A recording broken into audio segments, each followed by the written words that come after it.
Thank you, Ceann Comhairle. Taoiseach, last week in this House you acknowledged that there has been difficulties, you said, with the payment of the household charge, and that there were difficulties in respect of the communications of the charge. I think on reflection, Taoiseach, you'd have to agree that that probably represents one of the understatements of the year. Unfortunately, the entire project has been a bit of a debacle, and it has been rightly described today in a number of editorials as a fiasco. You stated also in the House last week, Taoiseach, that it is possible to make the payment at the post office, when of course it was not possible to make the payment at the post office, and it still is not possible to make the payment at the post office. Forms are available, but people have to write to the Minister for the Environment and the Department. And then to compound that and add insult to injury, Minister Burton repeated that on Sunday, repeated the error on an RTE programme, and had to be corrected by Minister Phil Hogan later that afternoon. Mr Hogan has not, and still is not, making it easy for people to pay this household charge. He has steadfastly refused to extend the March 31st deadline, even though only 23% of the 1.8 million people who are obliged to register have done so. As I said last week, there's been an Orwellian approach by Minister Hogan, and Big Phil is intent on marching on. It's not just utility bills, it's not just the kind of sense that we're watching you, we're going to get you, you can run but you can't hide approach. He's added that now that this week we were told that local authority officials would be knocking on doors to collect a charge. Now, no one really seriously believes that that's a good idea. In fairness to Minister Kathleen Lynch, she came out quickly last evening with her commendable common sense approach to say that that was never a prospect, could never be a prospect. Now, all of this, Taoiseach, all of this is undermining the credibility of the household charge in the public mind. Over time. And in all honesty and fairness, Taoiseach, I want to ask you, do you really believe that there will be such a rush to comply that up to 1.5 million people are going to register before Saturday next? I think basically Minister Howland did put his hands up this morning and say this hasn't been handled well. And I would ask you, Taoiseach, do you think it's fair? Morning Ireland, you did. Is it fair? I did.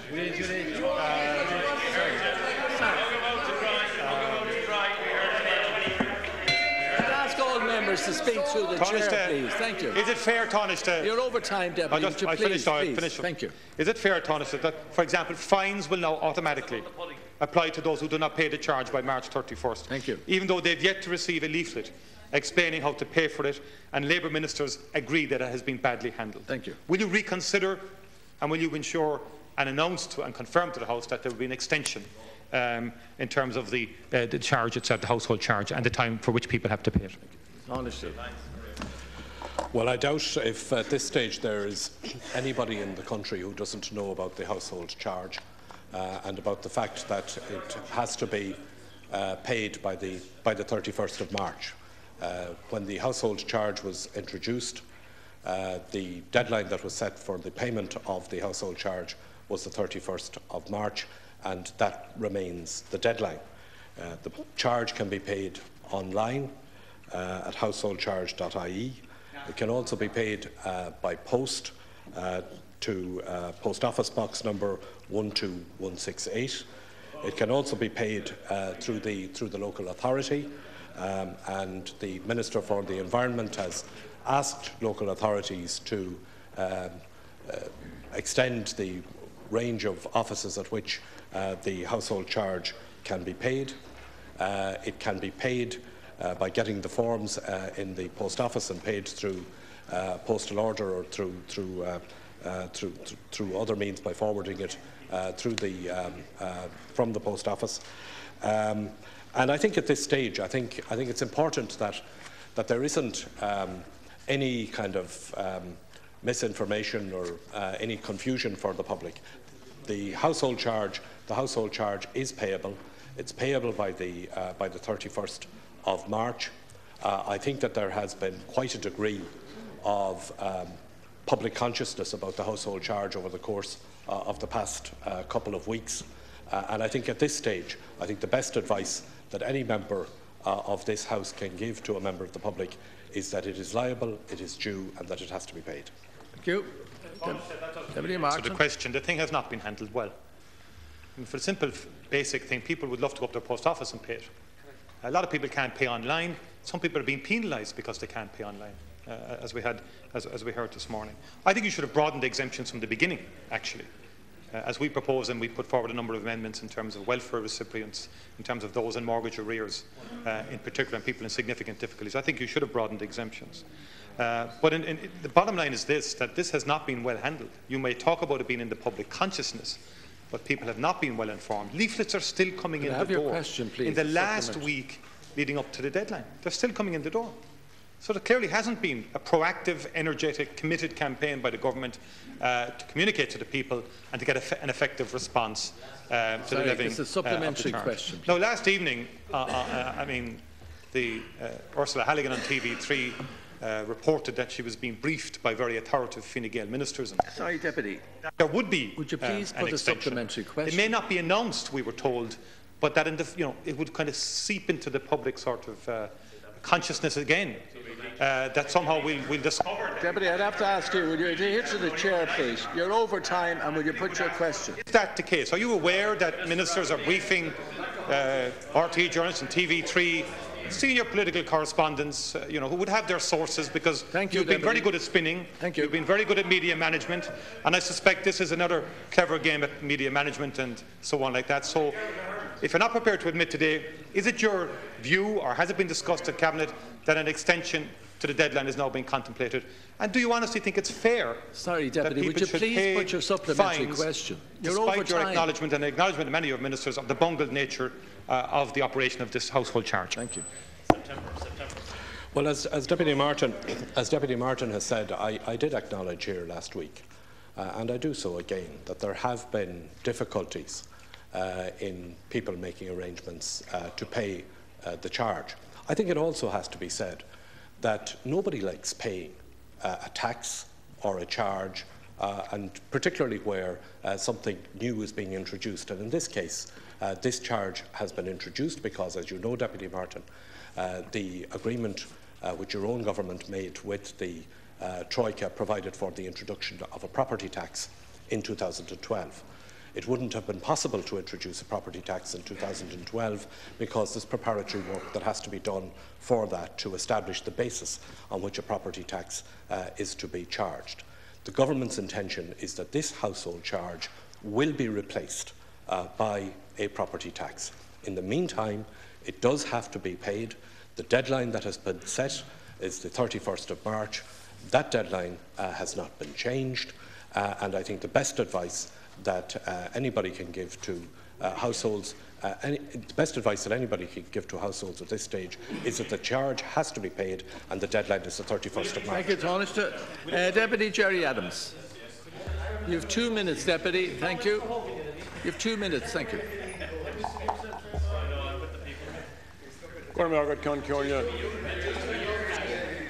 Sorry, would you please? I called on Deputy Adams. Tánaiste, you say the household charge is liable, is due, and it has to be paid. But many of your fellow party members, and indeed members of Fine Gael, have acknowledged that this is an unjust charge. It's another aggressive tax from Labour and Fine Gael, and it punishes citizens for the failure of government and the greed of bankers and developers and corrupt politicians. And it especially, Tánaiste, targets those who are disadvantaged and those on low and middle incomes who are struggling to make ends meet. And it's very clear now that just 4 days before the deadline that you've just reiterated, that the majority of citizens reject the financial threats, the legal threats, the moral blackmail of this government. And this is a government, Tánaiste, which won't stand firm against the payment of the £3.1 billion promissory note, but can impose a succession of new taxes and charges on those who can least afford them, while all the time unemployment and emigration increases. Now, Tánaiste, is this the role of Labour in government? Are you going to pursue tens or perhaps hundreds of thousands of citizens when not one banker or crooked politician has faced due process? And is Labour so bereft, and is this government so bereft of ideas, that it cannot conceive of a reasonable alternative to the household charge? So let me give you one suggestion.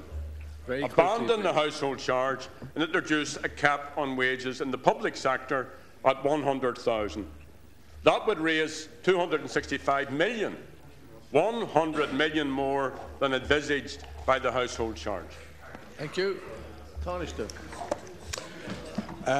Well, I know that Deputy Adams only shows up here at the odd time, so he's probably missed the statement that the Minister for Finance statement here last week, where he made it clear that the government intends that the promissory note issue will be settled by way of a long-term government bond, and that's something that we'll be returning to later.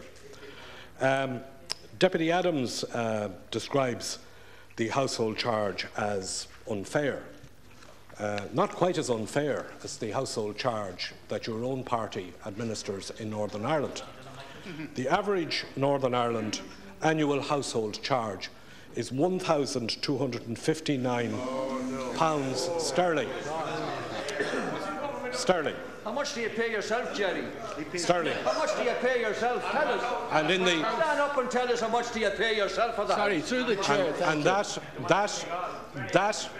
And not to mention the one up in Gotha Park. that in the Pay for the one in Gotha Park. that in the currency that Deputy Adams would like to put at risk is €1,428.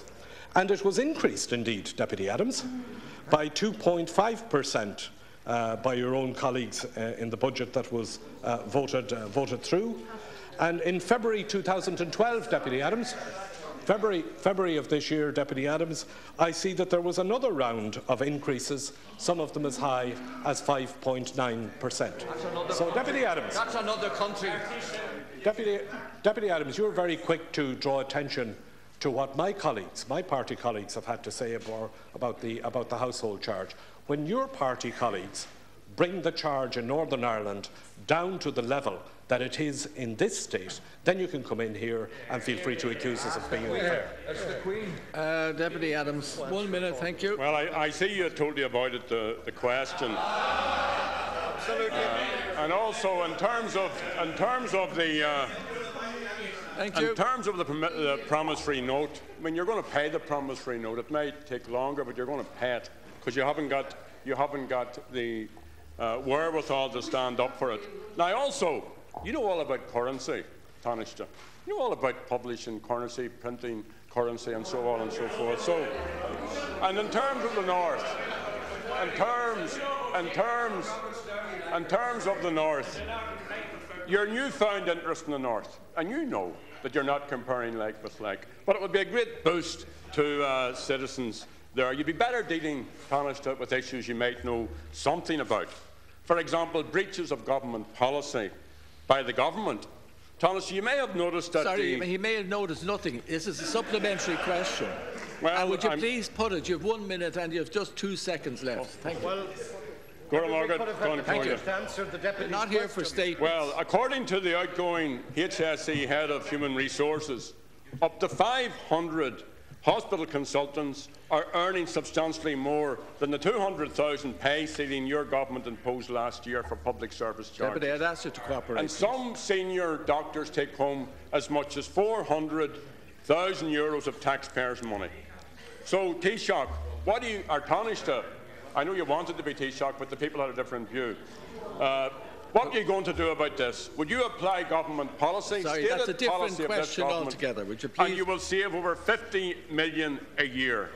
And will you pursue these consultants? Sorry, with the Deputy. same Deputy, that's an entirely different issue. Will you please? the 100 I'd ask you to respect Euro the chair, household please. charge. Thank you. Taoiseach, 1 minute. Thank you. I'm not quite sure which of the many questions that Deputy Adams has asked, or the different issues that he has raised. He has raised there. First of all, the government has introduced a cap on public service pay of 200,000. It's the first government to have done so, and naturally the government wants to have that cap retained.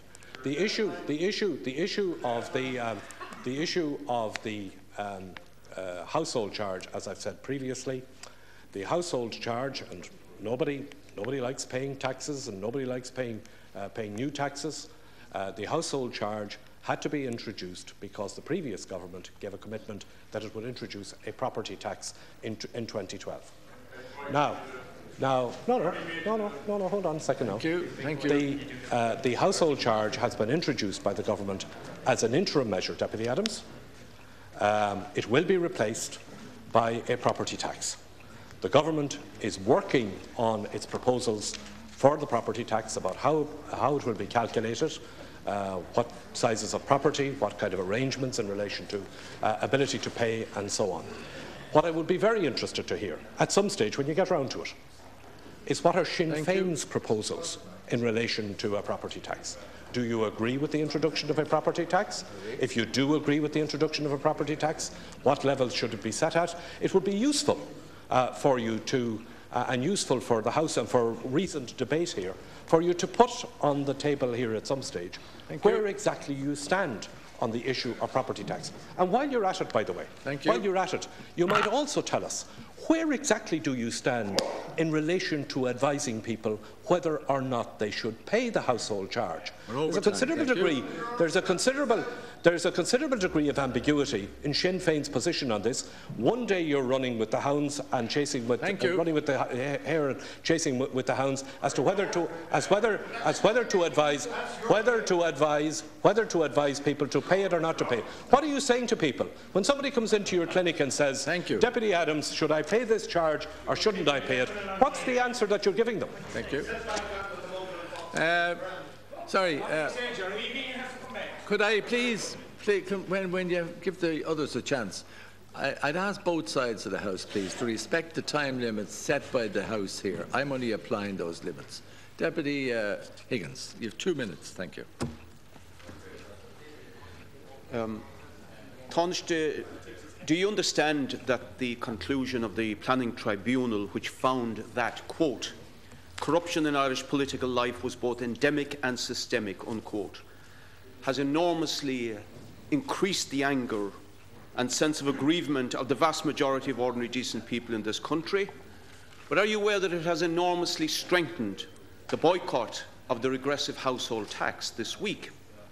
Are you aware that that is because those boycotting see that the hold which developers had over the previous government allowed the racketeering that blew up the property bubble, that brought the crash, that led to the total disastrous austerity policy, which is destroying living standards and services which your government is implementing, and putting this new raft of taxation on the shoulders of the innocent majority to bail out the failed property gamblers. Do you see the connection? Tánaiste, did you see reports of a major rally of thousands of ordinary people from all over the country in Dublin on Saturday last, demanding you withdraw the household tax, and that further thousands will also protest this Saturday at the Fine Gael Ard Fheis in a peaceful, disciplined display of people power? Do you understand that a fully fledged revolt of people power is underway? And do you understand that the fact that this day, 4 days out, that 1,400,000 households have not registered out of 1,800,000 is not for the reasons that your backbenchers trotted out on the radio this morning, but that there is a fully fledged revolt. Thank you. Now, when will we hear an end to the excuses and have an acceptance that this tax is not acceptable to the vast majority of people, that they know it will go to €1,000 and beyond, they cannot afford it, and they're demanding also a change in your disastrous policy of austerity? Will you withdraw the tax and listen to them for a change? Tánaiste. Well, I agree with Deputy Higgins that the report of the Mahon Tribunal, I think, which described the corruption in the planning system as systemic. I think that what we read in the Mahon Tribunal report was absolutely disgusting. And we will have the opportunity of having a debate on that report later here today when we can set out what needs to be done. I think the first thing is is that this government is committed to acting on the Mahon Tribunal report. First of all, we have already referred the report to the Director of Public Prosecutions, to the Revenue Commissioners, to the Standards and Public Office Commission and to the Garda Síochána. And the Garda Commissioner in turn has referred the report to the head of the Criminal Assets Bureau. Just as the government committed itself to implementing the measures and the recommendations that were contained in the Moriarty Tribunal report, we today at government discussed the Mahon report, and it was agreed that the various ministers with responsibility for bringing forward the recommendations will come back by the end of April with the actions that need to be taken, and that the government will then bring forward the recommendations that need to be progressed. I think that, looking at the Mahon Tribunal report and looking at the Moriarty Tribunal report and looking at all that happened over that period of time, the biggest casualty in politics was truth. People who clearly were on the take, who were lying about it, who didn't give honest information to the Mahon Tribunal. And I think if there's a parallel to be drawn, the parallel to be drawn is that public representatives need to be straight with the public. And Deputy Higgins, you going around telling people that they're going to pay €1,000 in the household charge is not telling people the truth. The household charge is €100. It is due by the 31st of March, and I think everybody in this House should tell the public the truth about it. Thank you. Deputy Higgins, 1 minute. Taoiseach, do you know that the Commission on Taxation recommends €560 per household for the ordinary person's house? Do you know that the ESRI wants a water tax of €500? 560 and 500 is 1,060. That's what's down the line. That's what people see. Can I put it to you, Taoiseach, that when you are threatening our people with court action, they ask the question, for example, why you, Taoiseach, invite to your global forum a billionaire whom the Moriarty Tribunal said acted disgracefully in being facilitated by a Fine Gael minister. Sorry, Deputy, would you please in getting privileged information to you. command a massively lucrative licence. And he's your guest of honour. Now, in view of that, do you think you can, with any credibility, threaten the ordinary, decent backbone of this country, that you will drag them before the district courts, people who have paid all their taxes, all those decades, while the elites salted theirs away in Ansbacher and offshore accounts? You must understand the anger that is out there, Taoiseach. I don't think you do. And by the way, those who crashed our economy are swanning around the world in pensions of 150 grand. Thank you. And the anger that is there, you don't understand. Can I ask you in conclusion, will you now say, on behalf of the Labour Party at least, that you withdraw and condemn this disgraceful suggestion that local authority workers be abused by sending them out to hound pensioners, unemployed and decent compliant taxpayers for this regressive household tax? Can I ask you, stop the bullying, listen to the people. Democracy needs the consent of the government. You do not have it. Withdraw it. Thank you. Taoiseach. I'm not bullying anybody. I'm not threatening anybody. I'm simply stating what is a fact. And the fact is that the government introduced a household charge of €100, not something recommended by ESRI or by anybody else that you've quoted. That was the government decision, which was that there would be a household charge of €100 and introduced a deadline date for the payment of that. I don't think that it serves any value for anybody to be bullying, to be threatening, or indeed to be exaggerating, as you have been about the size of the charge. The guest of honour at the Global Irish Economic Forum was President Bill Clinton, and he subsequently organised a very successful investment event for this country to attempt to get jobs and investment into this country so that our economy can recover. And that at the end of the day, That, at the end of the day, is what really matters. What matters is that we get our economy to recover, and we do that by attracting investment and by getting the jobs that are necessary. And in the meantime, we have a difficult road to travel to bring about that economic recovery. Part of that difficult road, yes, is the introduction of the household charge. Nobody likes additional charges. We would all prefer if we didn't have to introduce it, didn't have to pay it, but it is a reality and it has to be paid by the 31st of March.